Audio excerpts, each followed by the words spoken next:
দেখাচ্ছি নিরামিষ সবজি, মিশাল সবজি। সোমবারে দিয়ে দিলাম একটা তেজপাতা টুকরা করে, দুটো শুকনো লঙ্কা আর 5 ফোড়ন।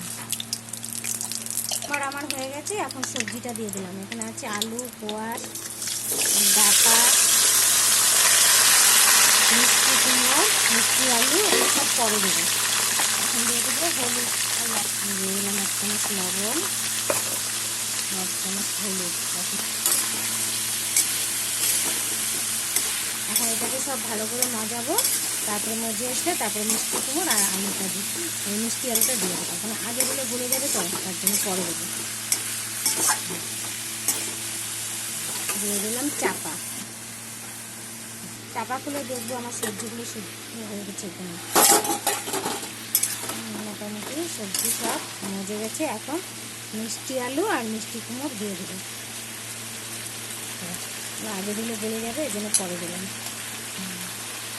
দিয়ে দিলাম আর অল্প লবণ দিয়ে দেবো।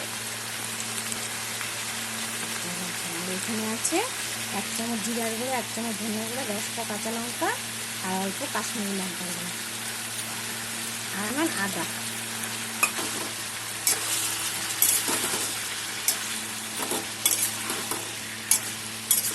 আপনারা এইভাবে রাঁধবেন, খেতে খুব ভালো হয়। 5 মিশালি সবজি, 5 মিশালি বেশি হবে নিরামিষ সবজি। সব কিছু দেখো, ভাত, রুটি, সব কিছু, লুচি, এমনকি খিচুড়ির সাথে খেতে খুব টেস্টি হয়। সবজি মোটামুটি এখন সব সবজি নরম হয়ে গেছে। এখন একটু জল দিয়ে দেবো, গরম জল।